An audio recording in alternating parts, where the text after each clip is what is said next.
Hello dears, ദേവനന്ദനത്തിൻ്റെ 9ാമത്തെ പാർട്ടിലേക്ക് എല്ലാവർക്കും സ്വാഗതം. ബാക്കി 8 പാർട്ടുകളും നിങ്ങൾ കണ്ടു കാണുമെന്ന് ഞാൻ വിശ്വസിക്കുന്നു. കണ്ടിട്ടില്ലെങ്കിൽ അത് പോയി കാണാം കേട്ടോ. അതിനുശേഷം മാത്രം ഇത് കാണുക. അപ്പോൾ എല്ലാവർക്കും കഥകളൊക്കെ ഇഷ്ടപ്പെടുന്നുണ്ടെന്ന് ഞാൻ വിശ്വസിക്കുന്നു. അപ്പോൾ എല്ലാവരും ഒന്ന് സബ്സ്ക്രൈബ് ചെയ്ത് സപ്പോർട്ട് ചെയ്യണം കേട്ടോ. സബ്സ്ക്രൈബ് ചെയ്യാൻ മറക്കരുത്. സബ്സ്ക്രൈബ് ചെയ്താൽ മാത്രമാണ് ഞാൻ ഇനി വീഡിയോസ് ഇടുമ്പോൾ നിങ്ങൾക്കത് മിസ് ചെയ്യാതെ കാണാൻ പറ്റുള്ളൂ. അപ്പോൾ കഥകളൊക്കെ കേൾക്കാൻ ഇഷ്ടമുള്ള ആൾക്കാരെല്ലാവരും സബ്സ്ക്രൈബ് ചെയ്തൊന്ന് സപ്പോർട്ട് ചെയ്യണം കേട്ടോ. ഓക്കെ, അപ്പോൾ നമുക്ക് കഥയിലേക്ക് കടക്കാം. സിദ്ധുവിൻ്റെ കാർ നഗരത്തിൻ്റെ തിരക്കുകൾ വിട്ട് കുറച്ചകത്തേക്ക് കടന്നിരുന്നു. കാറിനകത്ത് മുഴുവൻ ഒരു വിചിത്രമായ നിശബ്ദത തളം കെട്ടി. അമ്മു ജനലിലൂടെ പുറത്തേക്ക് നോക്കിക്കൊണ്ടിരുന്നു. പക്ഷെ അവളുടെ മനസ്സിൽ മുഴുവൻ ഒരു ചോദ്യമേ ഉണ്ടായിരുന്നുള്ളൂ. ഈ കാലമാടൻ ഇനി എന്ത് പണിയാണാവോ എനിക്ക് തരാൻ പോകുന്നത്? ഇടയ്ക്കിടെ അവൾ ഒളിച്ചു നോക്കുമ്പോൾ സിദ്ധു റോഡിലേക്ക് തന്നെ ശ്രദ്ധിച്ചുകൊണ്ടിരുന്നു. അവൻ്റെ മുഖത്ത് പതിവിലേതുപോലുള്ള ദേഷ്യമൊന്നുമില്ലായിരുന്നു. കുറച്ചു സമയം കഴിഞ്ഞതും കാർ ഒരു വലിയ അപ്പാർട്ട്മെന്റ് സൈറ്റിന്റെ മുന്നിൽ നിർത്തി. സിദ്ധു സീറ്റ് ബെൽറ്റ് അഴിച്ചിട്ട് അവളെ നോക്കി. എത്തി. അമ്മു പെട്ടെന്ന് ബോധത്തിലേക്ക് വന്ന പോലെ നോക്കി. ആ ആ ഇറങ്ങണോ സാർ? സിദ്ധു ചിരിച്ചു. ഇറങ്ങണം സാർ. അത് പറഞ്ഞ് സിദ്ധു ചെറുചിരിയോടെ പുറത്തേക്കിറങ്ങി. അമ്മുവും ബാഗ് എടുത്തിറങ്ങി. അവിടെ മുഴുവൻ കൺസ്ട്രക്ഷൻ വർക്ക് നടന്നുകൊണ്ടിരിക്കുകയായിരുന്നു. മണല്, സിമന്റ്, സ്റ്റീൽ റോഡ്, എല്ലായിടത്തും തൊഴിലാളികൾ തിരക്കിലായിരുന്നു. സിദ്ധുവിനെ കണ്ടതും എല്ലാവരും ബഹുമാനത്തോടെ എഴുന്നേറ്റു. സാർ, ആ വർക്കൊക്കെ എങ്ങനെയുണ്ട്? സിദ്ധു ചോദിച്ചു. എല്ലാം നന്നായി പോകുന്നുണ്ട് സാർ, ഒരാൾ മറുപടി പറഞ്ഞു. കോൺക്രീറ്റ് വർക്ക് തീർന്നോ? ഏകദേശം കഴിഞ്ഞു സാർ. സിദ്ധു തലകുനിച്ചു. ശരി, ഞാനൊന്ന് മുകളിലേക്ക് പോയി നോക്കിയിട്ട് വരാം. അവൻ അമ്മുവിനെ നോക്കി. വാ. അമ്മു മിണ്ടാതെ അവൻ്റെ പിന്നാലെ നടന്നു. രണ്ടുപേരും സ്റ്റെയർ കേസ് കയറി മേലേക്ക് പോവാൻ തുടങ്ങി. മേലത്തെ ഫ്ലോറുകളിൽ ആളുകൾ കുറവായിരുന്നു. അമ്മു ചുറ്റുമൊക്കെ നോക്കിക്കൊണ്ട് കയറുമ്പോഴായിരുന്നു പെട്ടെന്ന് അവളുടെ കാൽ വഴുതിയത്. അയ്യോ! അവൾ വീഴാൻ പോയ നിമിഷം സിദ്ധു പെട്ടെന്ന് അവളുടെ ഇടുപ്പിലൂടെ കൈ ചുറ്റിപ്പിടിച്ചു. അമ്മു നേരെ അവൻ്റെ നെഞ്ചിലേക്ക് വീണു. ഒരു നിമിഷം രണ്ടുപേരും അങ്ങനെ തന്നെ നിന്നുപോയി. സിദ്ധുവിൻ്റെ കൈ ഇപ്പോഴും അവളുടെ ഇടുപ്പിലായിരുന്നു. അമ്മുവിൻ്റെ ശ്വാസം വേഗത്തിലായി. അവൾ പതിയെ കണ്ണുയർത്തി നോക്കിയപ്പോൾ സിദ്ധുവിൻ്റെ കണ്ണുകൾ അവളിലായിരുന്നു. അവർക്കിടയിൽ ഒരു നിമിഷം സമയം നിശ്ചലമായതുപോലെ തോന്നി. അമ്മുവിൻ്റെ ഹൃദയം ഭ്രാന്തമായി ഇടിച്ചു. സിദ്ധുവിൻ്റെ മുഖം അവൾക്ക് അത്രയും അടുത്തായിരുന്നു. അവൻ്റെ ശ്വാസം അവളുടെ കവിളിൽ തട്ടി. പെട്ടെന്ന് രണ്ടുപേരും ബോധത്തിലേക്ക് വന്നതുപോലെ മാറി നിന്നു. സിദ്ധു ദൂരേക്ക് നോക്കിക്കൊണ്ട് പറഞ്ഞു, നിനക്ക് നോക്കി നടന്നൂടെ? അമ്മു ചമ്മല് കലർന്ന മുഖത്തോടെ നിന്നു. ഞാൻ ശ്രദ്ധിച്ചില്ല. സിദ്ധു ചെറിയൊരു ചിരിയോടെ പറഞ്ഞു. ഇനി ശ്രദ്ധിക്കണം. അമ്മു ഒന്നും മിണ്ടാതെ ശരിയെന്ന അർത്ഥത്തിൽ തലയാട്ടി. പിന്നെ രണ്ടുപേരും വീണ്ടും മേലേക്ക് നടന്നു. കുറച്ചു കഴിഞ്ഞ് ഒരു വലിയ അൺഫിനിഷ്ഡ് റൂമിലേക്ക് അവർ എത്തി. അമ്മു അകത്തേക്ക് കയറി ചുറ്റും നോക്കി. വാവ്, ഇവിടെ ഇന്റീരിയർ കൂടെ വന്ന നല്ല ഭംഗിയുണ്ടാവും. അതും പറഞ്ഞ് അവൾ ജനലിലേക്ക് നടന്നു. അവിടെ നിന്നാൽ താഴെയുള്ള സിറ്റി വ്യൂ കാണാമായിരുന്നു. അവൾ അത് നോക്കി നിൽക്കുമ്പോൾ പിന്നിൽ നിന്ന് സിദ്ധു പതിയെ നടന്നു വന്നു. അമ്മു. അവൻ അവളുടെ ചെവിയരികിൽ ചായന്ന് വിളിച്ചു. അവൻ്റെ ചുടുനിശ്വാസം ചെവിയിൽ തട്ടിയതും അമ്മു ഒന്ന് പിടഞ്ഞു. അവൾ പെട്ടെന്ന് തിരിഞ്ഞു. സാർ. സിദ്ധു അവളെ നോക്കി ചിരിച്ചു. ഞാൻ പറഞ്ഞില്ലേ എന്നെ സാറൊന്ന് വിളിക്കണ്ടെന്ന്. അപ്പോൾ പിന്നെ എന്ത് വിളിക്കണം? സിദ്ധു മെല്ലെ അടുത്തേക്ക് വന്നു. സിദ്ധുവേട്ടെന്ന് വിളിച്ചാൽ മതി. അവൻ്റെ ശബ്ദത്തിൽ ആദ്യമായി ഒരു മൃദുത്വമുണ്ടായിരുന്നു. അമ്മു അന്തം വിട്ടവനെ നോക്കി. ഇയാൾക്ക് ഇതെന്തു പറ്റി? അവൾ മനസ്സിൽ വിചാരിച്ചു. ഇത്രയും കാലം ദേഷ്യം മാത്രമായിരുന്നല്ലോ, ഇപ്പൊ പെട്ടെന്ന്. സിദ്ധു അവളുടെ മുഖം നോക്കി ചിരിച്ചു. പെണ്ണേ, നീ ഇങ്ങനെ അന്തം വിട്ട് നോക്കണ്ട. ഇത് ഞാൻ തന്നെയാ, ആളൊന്നും മാറിയിട്ടില്ല. നിന്നോട് എനിക്ക് സീരിയസ് ആയിട്ടൊരു കാര്യം പറയാനുണ്ട്. അമ്മു ഒന്നും മിണ്ടാതെ നിന്നു. സിദ്ധു ഒരു ദീർഘനിശ്വാസം വിട്ടു. അമ്മു. എന്താ സാർ? അവൾ അറിയാതെ പറഞ്ഞു. സിദ്ധു പൊട്ടിച്ചിരിച്ചു. ഈ പെണ്ണ്. അമ്മ ചുണ്ട് കടിച്ചു. ശീലമായതുകൊണ്ടാ. സിദ്ധു കുറച്ചുകൂടി അടുത്തേക്ക് വന്നു. എന്നിട്ട് അവളുടെ മുഖത്തേക്ക് വീണ് കിടക്കുന്ന മുടി ചെവിയുടെ പുറകിലേക്ക് ആക്കി കൊടുത്തുകൊണ്ട് പറഞ്ഞു, എനിക്ക് നിന്നെ കെട്ടിക്കോളാന്നുണ്ട്. അമ്മുവിൻ്റെ കണ്ണുകൾ വലുതായി. എന്ത്? സിദ്ധു ചിരിച്ചുകൊണ്ട് പറഞ്ഞു, നിന്റെ മരങ്കേറി സ്വഭാവം, ഈ കുസൃതി, എല്ലാത്തിനും ഉപരി ഈ നല്ല മനസ്സ്, നന്ദയ്ക്ക് വേണ്ടി നീ കാണിക്കുന്ന കെയർ എല്ലാം ഞാൻ കാണുന്നുണ്ട്. എല്ലാം കൊണ്ടും എനിക്ക് നിന്നെ വല്ലാതെ അങ്ങ് ഇഷ്ടപ്പെട്ടു എൻ്റെ പെണ്ണെ. ഇപ്പം തന്നെ കെട്ടിക്കൊണ്ടു പോകാൻ തോന്നുന്നു. അമ്മുവിൻ്റെ ശ്വാസം മുട്ടി. സാർ, ഞാൻ. വീണ്ടും സാർ. സിദ്ധു തലകുലുക്കി. എൻ്റെ പെണ്ണെന്നെ സിദ്ധു ഏട്ടാന്ന് വിളിക്കണം കേട്ടല്ലോ. ഇനി സാറെന്ന് വിളിച്ച പണിഷ്മെൻ്റ് ഉണ്ട്. അമ്മു അപ്പോഴും ഷോക്കിലായിരുന്നു. എനിക്ക് എനിക്കെന്താ പറയണ്ടതെന്ന് അറിയില്ല. സിദ്ധു അവളെ നോക്കി മന്ദമായി ചിരിച്ചു. ഒന്നും ഇപ്പം പറയണ്ട, അവൻ പതിയെ പറഞ്ഞു. പക്ഷെ ഒരു കാര്യം അറിയാം, നീ എന്നെ ഇഷ്ടപ്പെട്ട് തുടങ്ങിയിട്ടുണ്ട്. അമ്മു പെട്ടെന്ന് കണ്ണുയർത്തി നോക്കി. അയ്യോ ഞാനോ? ഇല്ല ഇല്ല. സിദ്ധു ചിരിച്ചു. നിന്റെ കണ്ണിലേക്ക് നോക്കിയാ എനിക്കറിയാമെല്ലാം. അമ്മുവിൻ്റെ കവിളുകൾ ചുവന്നു. അവൾ മുഖം തിരിച്ചു. അത് കണ്ട് സിദ്ധുവിൻ്റെ മനസ്സ് ആഹ്ലാദം കൊണ്ട് നിറഞ്ഞു. അതേസമയം ഒരു ഓട്ടോ പൊടി ഉയർത്തിക്കൊണ്ട് പാതി വഴിയിൽ നിന്നു. ചുറ്റും പണി നടക്കുന്ന കെട്ടിടങ്ങളുടെ ശബ്ദം, ഇരുമ്പ് റോഡുകൾ തമ്മിൽ ഇടിക്കുന്ന ശബ്ദവും സിമന്റ് കലക്കുന്ന മെഷീന്റെ മുഴക്കവും പകുതി തീർന്ന ഫ്ളാറ്റിന്റെ ചുമരുകളിൽ തട്ടിത്തിരിച്ചു വരുന്ന തൊഴിലാളികളുടെ സംസാരവും ആ സൈറ്റിനുള്ളിൽ ആകെ നിറഞ്ഞിരുന്നു. ഓട്ടോയിൽ നിന്നിറങ്ങിയ ഉടനെ പവിത്ര ചുറ്റും നോക്കി. അശ്വതി, ഇവിടെയാണോ പറഞ്ഞത്? അവൾ പെട്ടെന്ന് ചോദിച്ചു. അശ്വതി ഫോണിൽ നോക്കി തലകുലുക്കി. ആ, ഓഫീസിലെ സുരേഷ് ഏട്ടൻ പറഞ്ഞത് ഈ അപ്പാർട്ട്മെന്റ് സൈറ്റിലേക്കാണ് സിദ്ധാർത്ഥ് സാർ വന്നതെന്നാണ്. പവിത്രയുടെ മുഖത്ത് ഒരുതരം ടെൻഷനും ദേഷ്യവും നിറഞ്ഞിരുന്നു. എനിക്ക് എന്തായാലും കാണണം അവർ എന്താ ചെയ്യുന്നതെന്ന്. രാവിലെ മുതൽ എന്തോ സംശയം തോന്നുന്നുണ്ട് എനിക്ക്. അശ്വതി അവളെ നോക്കി പറഞ്ഞു. നീ ഇത്ര പാനിക് ആവണ്ട പവി. പക്ഷെ എനിക്കും എന്തോ ശരിയല്ലെന്ന് തോന്നലുണ്ട്. സാറ് സാധാരണ ഒരു സ്റ്റാഫിനെയും ഇങ്ങനെ കൂട്ടിക്കൊണ്ട് നടക്കാറില്ല. അവരിരുവരും മെല്ലെ സൈറ്റിന്റെ അകത്തേക്ക് നടന്നു. അവിടെ ഹെൽമെറ്റ് ഇട്ട് നിന്നിരുന്ന ഒരു സൂപ്പർവൈസറുടെ അടുത്തേക്ക് അശ്വതി ചെന്നു. ചേട്ടാ, സിദ്ധാർത്ഥ് സാർ വന്നിട്ടുണ്ടോ? അയാൾ കയ്യിലെ ഫയൽ അടിച്ചുകൊണ്ട് പറഞ്ഞു. ആ, അവർ മുകളിലുണ്ട്. ഒരു സ്റ്റാഫിനെയും കൂട്ടിക്കൊണ്ട് വന്നിട്ടുണ്ട്. അത് കേട്ടതും പവിത്രയുടെ മുഖം കടുത്തു. അനഘ, അവൾ പല്ലു കടിച്ചു. അശ്വതി കണ്ണു ചുരുക്കി. അവർ ഒന്നും മിണ്ടാതെ പെട്ടെന്ന് പടികൾ കയറി തുടങ്ങി. പകുതി തീർന്ന കെട്ടിടത്തിനകത്ത് തണുത്ത കാറ്റ് വീശുന്നുണ്ടായിരുന്നു. ഇടയ്ക്കിടെ ചുമരുകളിൽ വയറുകൾ തൂങ്ങിയിരുന്നു. ചില ഭാഗങ്ങളിൽ ഇപ്പോഴും സിമന്റ് ഈറനണിഞ്ഞ നിലയിൽ. മുകളിലേക്ക് കയറുമ്പോഴാണ് ചിരിയുടെ ശബ്ദം കേട്ടത്. പവിത്രയും അശ്വതിയും പെട്ടെന്ന് നിന്നു. അവിടെ കുറച്ചകലെ തുറന്ന ഇടവഴിയിലൂടെ സിദ്ധുവും അമ്മുവും കൂടി നടന്നു വരികയായിരുന്നു. അമ്മുവിന്റെ മുഖത്ത് ചെറിയൊരു നാണച്ചിരി. സിദ്ധു എന്തോ പറഞ്ഞുകൊണ്ട് അവൾ നോക്കിയപ്പോൾ അവൾ തല താഴ്ത്തി ചിരിച്ചു. അത് കണ്ട പവിത്രയുടെ മുഖം ചുവന്നു. ഞാൻ പറഞ്ഞില്ലേ എന്തോ ഉണ്ടെന്ന്, അവൾ ദേഷ്യത്തോടെ പറഞ്ഞു. അശ്വതി ഉടനെ അവളെ ചുമരിനോട് ചേർത്ത് നിർത്തി. പതുക്കെ, അവർ കാണും. അവർ ഇരുവരും ഒരു കോൺക്രീറ്റ് തൂണിന് പിന്നിൽ മറഞ്ഞു നിന്നു. അവിടെ നിന്ന് വ്യക്തമായി കാണാമായിരുന്നു സിദ്ധുവിന്റെ മുഖത്തെ ആ സോഫ്റ്റ്നെസ്.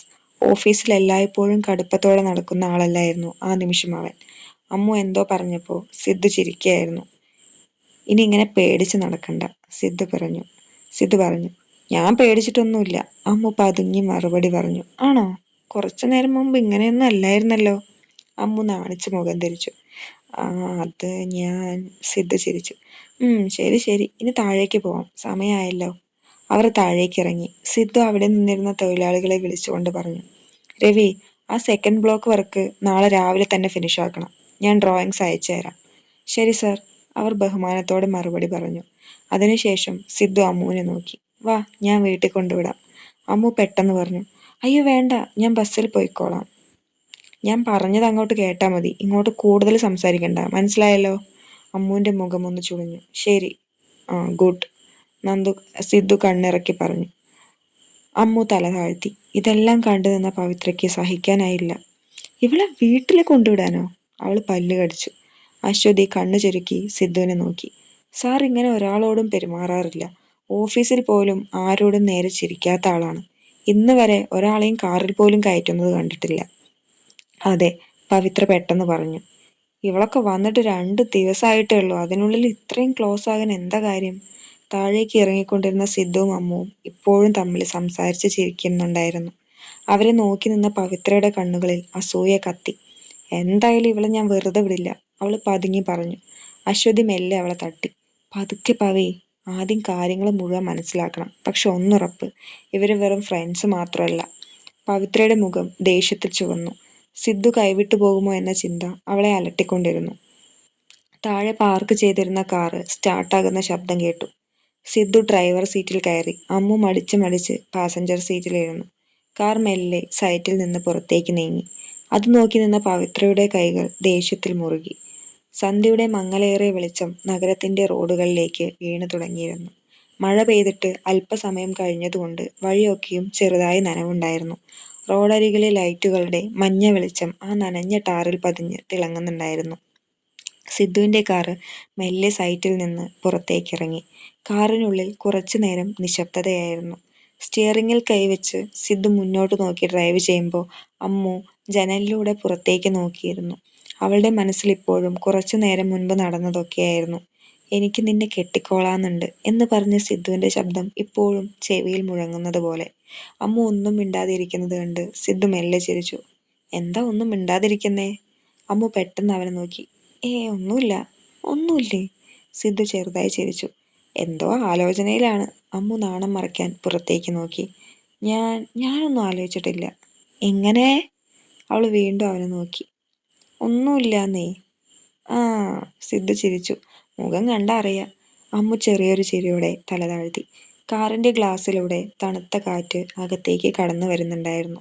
പുറത്തൂടെ കടന്നു പോകുന്ന കടകളിലെ ലൈറ്റുകളും ചായക്കടയുടെ മുന്നിൽ നിന്ന് സംസാരിക്കുന്ന ആളുകളും റോഡിലൂടെ വേഗത്തിൽ കടന്നു പോകുന്ന ബൈക്കുകളും എല്ലാം അവളുടെ കണ്ണിൽ പതിഞ്ഞെങ്കിലും മനസ്സ് മറ്റെവിടെയോ ആയിരുന്നു. കുറച്ചു നേരം കഴിഞ്ഞ് സിദ്ധു വീണ്ടും സംസാരിച്ചു. ഞാൻ പറഞ്ഞത് കേട്ട് പേടിച്ചോ? അമ്മു ഒന്ന് മടിച്ചു. കുറച്ച്. പേടിയില്ല, അത്ഭുതമാണ്. അതെന്താ?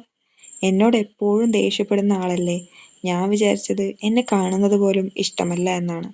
ആഹാ, അങ്ങനെ വിചാരിച്ചോ? ഞാൻ ഒന്ന് കളിപ്പിച്ചതാ. ആദ്യം കുറച്ച് അഹങ്കാരിയാണെന്ന് തോന്നി. പിന്നെ അടുത്തറിഞ്ഞപ്പോൾ അങ്ങ് ഇഷ്ടപ്പെട്ടു. ഇപ്പൊ തന്നെ പറയണമെന്ന് വിചാരിച്ചതല്ല. പിന്നെ എനിക്ക് ഇനിയും പിടിച്ചു നിൽക്കാൻ വയ്യാന്നേ. അമ്മു മറുപടി പറഞ്ഞില്ല. പകരം ചെറുതായി ചിരിച്ചു. അതുകൊണ്ട് സിദ്ധു പതിയെ തലകുലുക്കി. എന്തായാലും ഞാൻ നിന്നെ ഫോഴ്സ് ചെയ്യില്ല. നിനക്ക് സമയമെടുത്ത് ആലോചിക്കാം. അമ്മു മെല്ലെ അവനെ നോക്കി. അവന്റെ ശബ്ദത്തിൽ ആദ്യമായിട്ടായിരുന്നു അവൾ ഇത്രയും സ്നേഹം കേൾക്കുന്നത്. ഓഫീസിൽ എല്ലാവരോടും കടുപ്പത്തോട് സംസാരിക്കുന്ന ആള് ഇപ്പോ വേറൊരാളായി തോന്നി. സിദ്ധു ഏട്ടാ. ആ വിളി കേട്ടതും സിദ്ധു പെട്ടെന്ന് ബ്രേക്ക് അല്പം മന്ദമാക്കി അവളെ നോക്കി. ഒന്നുകൂടി വിളിച്ചേ? അമ്മു നാണിച്ച് ചിരിച്ചു. എന്തിന്? ഇഷ്ടായി. അവൾ ചുണ്ട് കടിച്ച് പുറത്തേക്ക് നോക്കി. അത് ഞാൻ അറിയാതെ വിളിച്ചതാ. എന്നാ ഇനി എന്നും അറിയാതെ അങ്ങനെ വിളിച്ചാൽ മതി. അമ്മു വീണ്ടും ചിരിച്ചു. കാർ അപ്പോഴേക്കും ഗ്രാമത്തിലേക്കുള്ള ചെറിയ റോഡിലേക്ക് തിരിഞ്ഞിരുന്നു. ഇരുവശത്തും മരങ്ങൾ. ഇടയ്ക്കിടെ വീടുകളിൽ നിന്ന് കേൾക്കുന്ന ടിവിയുടെ ശബ്ദം. ചില വീടുകളുടെ മുന്നിൽ തൂങ്ങിയ മഞ്ഞ ബൾബുകളുടെ വെളിച്ചം. അമ്മുവിന്റെ വീട്ടിലേക്കുള്ള വഴി എത്തിയപ്പോൾ കാർ മെല്ലെ നിർത്തി. അമ്മു സീറ്റ് ബെൽറ്റ് അഴിച്ച് ഇറങ്ങാൻ നോക്കിയപ്പോൾ സിദ്ധു വിളിച്ചു. അമ്മു. അവൾ തിരിഞ്ഞു നോക്കി. ഞാൻ പറഞ്ഞ കാര്യം നന്നായി ആലോചിക്കണം, കേട്ടല്ലോ? അമ്മുവിന്റെ ഹൃദയം വീണ്ടും വേഗത്തിലിടിക്കാൻ തുടങ്ങി. അവൾ കുറച്ച് നാണത്തോടെയും ആശയക്കുഴപ്പത്തോടെയും അവനെ നോക്കി നിന്നു. ഞാൻ ആലോചിച്ചിട്ട് പറയാം. അത്രയും പറഞ്ഞിട്ട് അവൾ വേഗം കാറിൽ നിന്നിറങ്ങി. അവൾ പോകുന്നത് നോക്കി സിദ്ധു ചിരിച്ചുകൊണ്ട് സീറ്റിൽ ചാരിയിരുന്നു. വീട്ടിലേക്കുള്ള ചെറിയ വഴിയിലൂടെ ഓടിപ്പോകുമ്പോഴും അമ്മുവിന്റെ ചുണ്ടിൽ ഒരു ചിരിയുണ്ടായിരുന്നു. അമ്മുവിനെ വീട്ടിൽ ഇറക്കി വിട്ട ശേഷം കാറിൽ ചാരിയിരുന്ന സിദ്ധുവിന്റെ ഫോൺ പെട്ടെന്ന് ബെല്ലടിച്ചു. സ്ക്രീനിലേക്ക് നോക്കിയപ്പോൾ ദേവൻ കോളിംഗ്. സിദ്ധു ഉടനെ കോൾ എടുത്തു. എന്താ ദേവാ? എടാ, എൻ്റെ ജോലി കഴിഞ്ഞു. നീ ഓഫീസിലേക്കൊന്ന് വരുമോ? എന്നെ തറവാട്ടിലൊന്ന് കൊണ്ടാക്കണം. അതിനാണോ വിളിച്ചത്? നീ കാർ എടുത്ത് പോയാൽ പോരായിരുന്നോ? ദേവൻ ചിരിച്ചു. എൻ്റെ ഐഡന്റിറ്റി അവിടെ എല്ലാവരും അറിയണ്ട. കുറച്ചുകൂടി ഞാൻ പഴയ ദേവനായിട്ട് തന്നെ ഇരിക്കട്ടെ. ആ, ശരി, ഞാൻ വരാം. ഏകദേശം അരമണിക്കൂറിന് ശേഷം കാറ് തറവാടിന്റെ മുന്നിൽ വന്നു നിന്നു. കാറിന്റെ വെളിച്ചം മുറ്റത്തേക്ക് വീണതും അകത്ത് നിന്ന് മുത്തശ്ശി പുറത്തേക്ക് വന്നു. അയ്യോ, വന്നോ മോനെ? ദേവൻ കാറിൽ നിന്നിറങ്ങി. സുഖമാണോ മുത്തശ്ശി? ആ, സുഖം. ഇപ്പൊ എങ്ങനെയുണ്ട് മോനെ? കുഴപ്പമൊന്നുമില്ലല്ലോ? ഇല്ല മുത്തശ്ശി, ഇപ്പൊ ഭേദമായി. സിദ്ധുവും പുറത്തിറങ്ങി. വാ മോനെ, അകത്തേക്ക് വാ, മുത്തശ്ശി സ്നേഹത്തോടെ പറഞ്ഞു. പക്ഷേ സിദ്ധു ചിരിച്ചുകൊണ്ട് തലയാട്ടി. ഇല്ല മുത്തശ്ശി, ഞാൻ ഇറങ്ങട്ടെ, കുറച്ച് ജോലിയുണ്ട്. ഓക്കെ, എന്നാ ശരി മോനെ. ദേവനെ നോക്കി ഒരു കണ്ണിറക്കലും കൊടുത്ത് സിദ്ധു തിരിച്ചുപോയി. അകത്തേക്ക് കയറുമ്പോൾ തന്നെ അടുക്കളയിൽ നിന്ന് ചായയുടെ മണവും പലഹാരത്തിന്റെ മണവും വന്നു. അപ്പോഴേക്കും നന്ദ അകത്ത് നിന്ന് ഇറങ്ങി വന്നു. അവളെ കണ്ടതും ദേവന്റെ മുഖത്ത് അറിയാതെ ഒരു ചിരി വിടർന്നു. ദേവേട്ടാ. വന്നോ? വന്നല്ലോ. അവൾ പെട്ടെന്ന് മുത്തശ്ശിയെ നോക്കി. മുത്തശ്ശി, ഞാൻ ചായ എടുത്തോണ്ട് വരാം. മുത്തശ്ശി ചെറുചിരിയോടെ അവരെ നോക്കി. കുറച്ചു കഴിഞ്ഞ് ചായയും പലഹാരവും എടുത്ത് അവൾ ഉമ്മറത്തേക്ക് വന്നു. പഴയ തറവാടിന്റെ മരജാലകത്തിലൂടെ തണുത്ത കാറ്റ് അകത്തേക്ക് വീശുന്നുണ്ടായിരുന്നു. പുറത്ത് തെങ്ങിനിലകൾ കാറ്റിലാടുന്ന ശബ്ദം കേൾക്കാം. നന്ദ ചായക്കപ്പ് അവന്റെ മുന്നിലേക്ക് നീട്ടി. കുടിക്ക്. ദേവൻ കപ്പ് വാങ്ങി. ചായയും പലഹാരവും മേശപ്പുറത്ത് വെച്ചുകൊണ്ട് മുത്തശ്ശി അവർക്കെതിരെ ഇരുന്നു. മോനെ, ചായ കുടിക്ക്, ചൂടാറും. ശരി മുത്തശ്ശി. ദേവൻ ചിരിച്ചുകൊണ്ട് കപ്പെടുത്തു. നന്ദയും ചായ കുടിച്ചുകൊണ്ടിരുന്നു. ദേവനെ ഒന്ന് നോക്കിയ ശേഷം അവൾ മെല്ലെ ചോദിച്ചു, മുത്തശ്ശി എന്താ മോളെ? മുത്തശ്ശിക്ക് ദേവു ചേച്ചിയെ ഓർമ്മയുണ്ടോ? ആ ചോദ്യം കേട്ടതും ആ നിമിഷം മുത്തശ്ശിയുടെ കയ്യിലിരുന്ന ഗ്ലാസ് ചെറുതായി വിറച്ചു. മുഖത്തെ ചിരി മാഞ്ഞു. ഒരു നിമിഷത്തേക്ക് അവർ എന്തോ കണ്ടതുപോലെ സ്തംഭിച്ചുപോയി. അത് കണ്ടപ്പോൾ ദേവനും നന്ദയും പരസ്പരം നോക്കി. ആരാ മോളെ? മുത്തശ്ശി അറിയാത്ത പോലെ ചോദിച്ചു. ദേവു ചേച്ചി ഇല്ലേ, ഞാൻ ചെറുതായിരുന്നപ്പോൾ എന്നെ നന്ദൂട്ടി എന്ന് വിളിച്ചിരുന്ന ചേച്ചി. മുത്തശ്ശിയുടെ മുഖം വീണ്ടും വലിഞ്ഞു. ആ ആ അത് നന്ദ തുടർന്നു. ഇന്നലെ ഞാൻ പെട്ടെന്ന് ദേവു ചേച്ചിയെ സ്വപ്നം കണ്ടു മുത്തശ്ശി. അതാ ഓർമ്മ വന്നത്. ദേവു ചേച്ചി എങ്ങനെയാ മരിച്ചത്? അവരുടെ വീട്ടുകാരിപ്പോൾ എവിടെയാ? ദേവൻ ഒന്നും അറിയാത്ത പോലെ ചോദിച്ചു. ആരാ മുത്തശ്ശി അവര്? മുത്തശ്ശി പെട്ടെന്ന് സ്വയം നിയന്ത്രിക്കാൻ ശ്രമിച്ചു. അത് മോനെ, നമ്മുടെ നന്ദയുടെ അച്ഛൻ്റെ കൂട്ടുകാരൻ്റെ മോളായിരുന്നു ദേവിക. അവർ ഇവിടേക്ക് ഇടയ്ക്ക് വരുമായിരുന്നു. പിന്നെ? നന്ദ ചോദിച്ചു. കുട്ടി കുളത്തിൽ വീണ് മരിച്ചതായിരുന്നു. അതിനുശേഷം അവരുടെ വീട്ടുകാർ ഇവിടുന്ന് പോയി, പിന്നെ വന്നിട്ടില്ല. മുത്തശ്ശിയുടെ ശബ്ദത്തിൽ പതിവില്ലാതെ വിറയലുണ്ടായിരുന്നു. നന്ദ സംശയത്തോടെ നോക്കി. മുത്തശ്ശി എന്താ പറ്റിയത്? ഒന്നുമില്ല മോളെ, മുഖമൊക്കെ ആകെ മാറിയല്ലോ. നീ സ്വപ്നം കണ്ടെന്ന് പറഞ്ഞപ്പോൾ പഴയ കാര്യങ്ങളൊക്കെ ഓർമ്മ വന്നതാ. അവർ പെട്ടെന്ന് എഴുന്നേറ്റു. നിങ്ങൾ ചായ കുടിക്കി, ഞാൻ അടുക്കളയിൽ അത്താഴത്തിനുള്ളത് നോക്കട്ടെ. അത്രയും പറഞ്ഞിട്ട് മുത്തശ്ശി വേഗത്തിൽ അകത്തേക്ക് നടന്നു. അവർ പോയതും ഹാളിൽ ഒരു നിശബ്ദത പടർന്നു. ദേവൻ മെല്ലെ നന്ദയെ നോക്കി. നന്ദയുടെ കണ്ണുകളിലും അതേ സംശയം. കണ്ടോ? ദേവൻ പതുക്കെ ചോദിച്ചു. മുത്തശ്ശിക്ക് എന്തോ അറിയാം. നന്ദ പതുക്കെ തലയാട്ടി. എനിക്കും അങ്ങനെ തോന്നുന്നു. അവൾ അടുത്തുള്ള കസേരയിലിരുന്നു. കുറച്ച് നിമിഷങ്ങൾ രണ്ടുപേരും മിണ്ടാതെ നിന്നു. പിന്നെ നന്ദ മെല്ലെ ചോദിച്ചു. ദേവേട്ടാ, ഇനി നമ്മൾ എന്താ ചെയ്യുക? ദേവൻ അവളെ നോക്കി. ദേവൻ കുറച്ചു നേരം ഒന്നും മിണ്ടിയില്ല. പിന്നെ ജനലിന് പുറത്തേക്ക് നോക്കി. കണ്ടുപിടിക്കണം. എങ്ങനെ? ആദ്യം എനിക്ക് അറിയേണ്ടത് അന്ന് എന്താണ് നടന്നതെന്നാണ്. പക്ഷെ എനിക്കൊന്നും ഓർമ്മയില്ലല്ലോ ദേവേട്ടാ, നന്ദ വിഷമത്തോടെ പറഞ്ഞു. അറിയാം, ദേവൻ മെല്ലെ പറഞ്ഞു.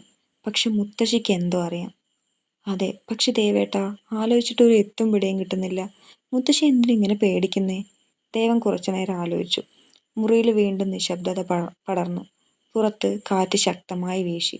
പഴയ ജനലിൻ്റെ ഒരു ചില്ല് ചെറുതായി ഇളകി ശബ്ദമുണ്ടാക്കി. ദേവൻ ആ ശബ്ദത്തിലേക്ക് തിരിഞ്ഞു നോക്കി. അപ്പോൾ പെട്ടെന്ന് അവൻ്റെ കണ്ണ് മുറ്റത്തേക്ക് പോയി. തറവാടിൻ്റെ വലിയ മാവിൻ മരത്തിനരികിൽ ആരോ നിൽക്കുന്ന പോലെ ഒരു നിഴൽ. വെറും ഒരു നിമിഷം മാത്രം. ദേവൻ പെട്ടെന്ന് എഴുന്നേറ്റു. ദേവേട്ട എന്താ? നന്ദ ഭയത്തോടെ ചോദിച്ചു. അവിടെ. അവൻ ജനലിലേക്ക് വിരൽ ചൂണ്ടി. നന്ദയും വേഗം പുറത്തേക്ക് നോക്കി. പക്ഷെ അവിടെ ആരുമില്ല. വെറും ഇരുട്ട് മാത്രം. ആരുമില്ലാലോ, നന്ദ പറഞ്ഞു. ദേവിൻ്റെ നെറ്റി ചുളിഞ്ഞു. ഇല്ല, ഞാൻ വ്യക്തമായി കണ്ടതാണ്.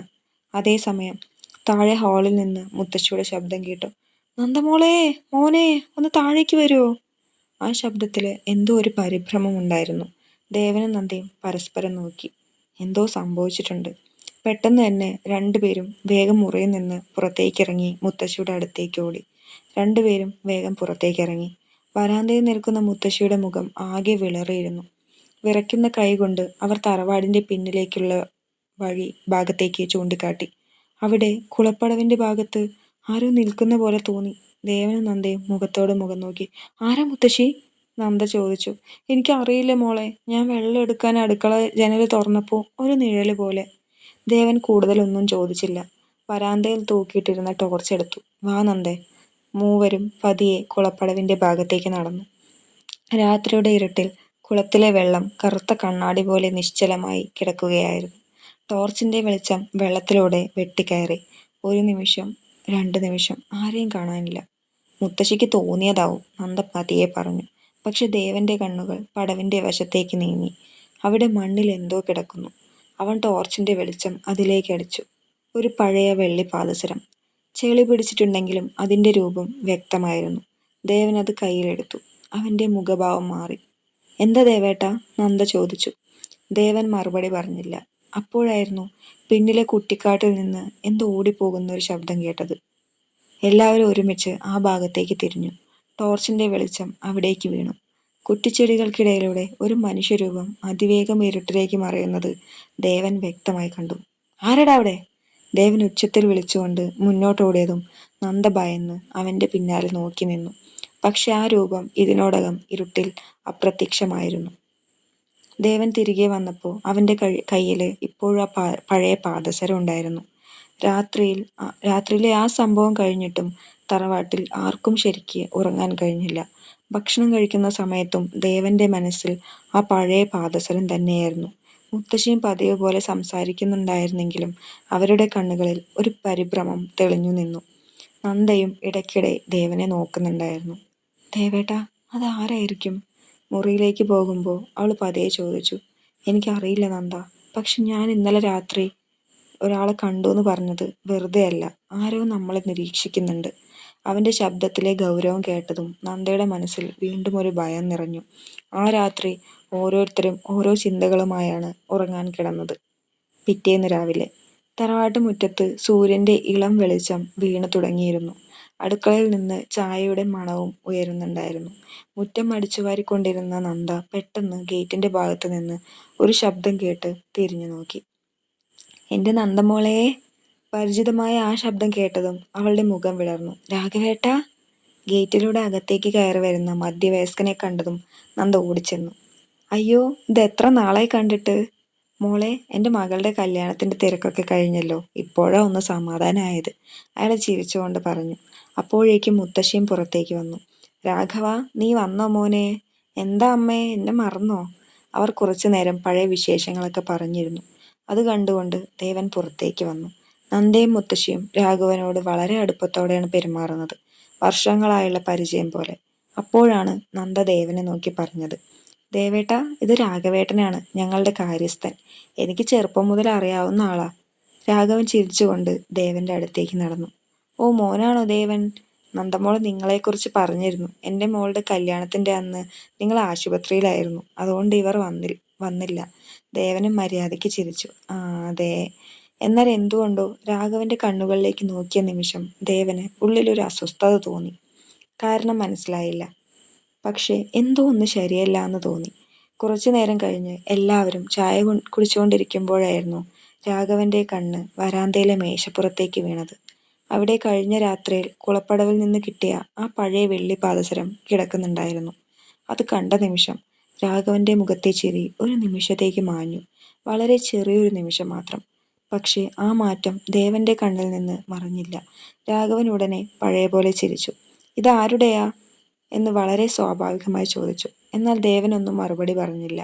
അവൻ രാഘവന്റെ മുഖത്തേക്ക് തന്നെ നോക്കി നിന്നു. കാരണം ആ പാദസരം കണ്ടപ്പോൾ രാഘവൻ ശരിക്കും ഞെട്ടിയിരുന്നു. പക്ഷെ എന്തിന്? ആ ഭാവം ദേവന്റെ മനസ്സിൽ സംശയമുണ്ടാക്കി. രാവിലത്തെ ആ സംഭവത്തിന് ശേഷം തറവാട്ടിൽ ഒരു വിചിത്രമായ നിശബ്ദത പടർന്നിരുന്നു. മുറ്റത്തെ മാവിൻ ചുവട്ടിലൂടെ വീശിയെത്തുന്ന കാറ്റിന് പോലും എന്തോ പറയാനുള്ളതുപോലെ തോന്നി. ദേവനും നന്ദയും വരാന്തയിലിരിക്കുകയായിരുന്നു. അവരുടെ കണ്ണുകൾ ഇടയ്ക്കിടെ രാഘവനിലേക്ക് നീളുന്നുണ്ടായിരുന്നു. പക്ഷെ രാഘവൻ, അയാൾ സാധാരണ പോലെ പെരുമാറാൻ ശ്രമിക്കുന്നുണ്ടെങ്കിലും ഉള്ളിലെ പരിഭ്രമം മുഖത്ത് തെളിഞ്ഞു കാണാമായിരുന്നു. ദേവേട്ടാ, നന്ദ പതിയെ വിളിച്ചു.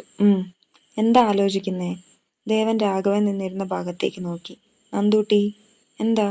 ഈ രാഘവേട്ടൻ ആരാണ്? നന്ദ ഒന്ന് അത്ഭുതത്തോടെ നോക്കി. രാഘവേട്ടനോ? ആ, ഇവിടുത്തെ കാര്യസ്ഥനാണ്. ഞാൻ കുഞ്ഞായിരുന്നപ്പോൾ മുതൽ കാണുന്നതാണ്. അച്ഛനുണ്ടായിരുന്ന കാലം മുതൽ ഇവിടെയുണ്ട്.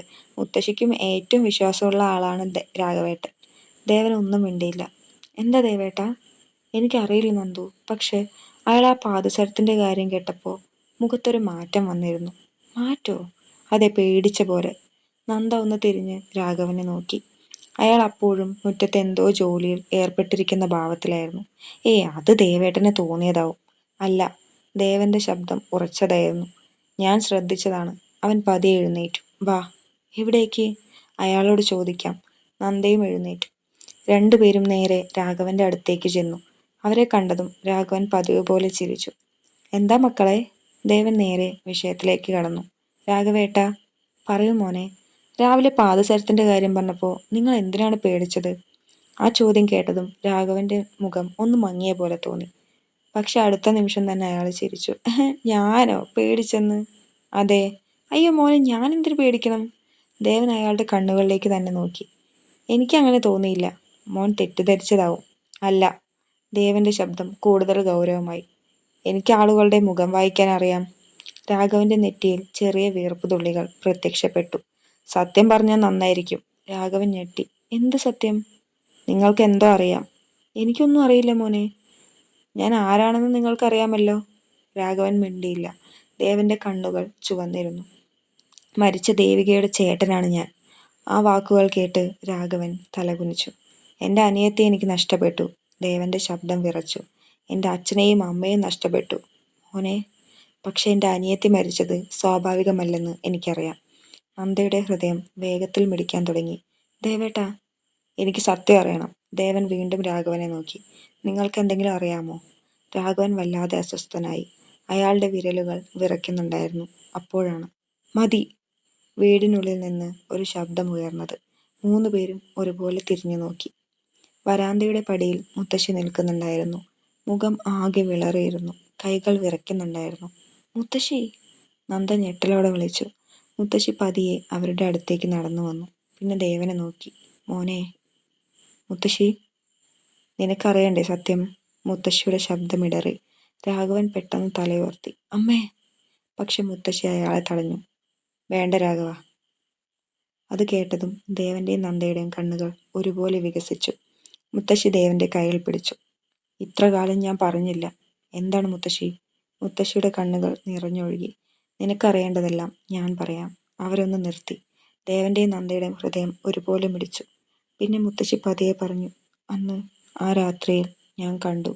ആ വാക്കുകൾ കേട്ടതും രാഘവന്റെ മുഖം പൂർണ്ണമായി വിളറി. ദേവൻ ഞെട്ടലോടെ മുത്തശ്ശിയെ നോക്കി. തുടരും. ഇത് നമ്മുടെ ദേവനന്ദനത്തിൻ്റെ 9ാമത്തെ പാർട്ടാണ്. അടുത്ത പാർട്ടോടെ ഈ കഥ അവസാനിക്കും. അപ്പോൾ അത് കഴിഞ്ഞിട്ട് നമുക്ക് അടുത്ത സ്റ്റോറിയുമായിട്ട് അടുത്ത ദിവസം തന്നെ കാണാം കേട്ടോ. ഓക്കെ, അപ്പോൾ സബ്സ്ക്രൈബ് ചെയ്യാൻ മറക്കരുത്. ഒരുപാട് പേര് നമ്മുടെ വീഡിയോസ് കാണുന്നുണ്ട്, പക്ഷെ പലരും സബ്സ്ക്രൈബ് ചെയ്യുന്നില്ല. ഒന്ന് സബ്സ്ക്രൈബ് ചെയ്ത് സപ്പോർട്ട് ചെയ്യണം കേട്ടോ. സബ്സ്ക്രൈബ് ചെയ്താൽ മാത്രമാണ് നിങ്ങൾക്ക് ഇനി ഞാൻ വീഡിയോസ് ഇടുമ്പോൾ മിസ് ചെയ്യാതെ കാണാൻ പറ്റുള്ളൂ. അപ്പോൾ സബ്സ്ക്രൈബ് ചെയ്ത് സപ്പോർട്ട് ചെയ്യുക. അതുപോലെ തന്നെ അഭിപ്രായങ്ങളെല്ലാവരും കമൻറ്റ് ചെയ്യുക കേട്ടോ. Okay, thank you. അപ്പോൾ നമുക്ക് അവസാന ഭാഗമായിട്ട് അടുത്ത ദിവസം കാണാം.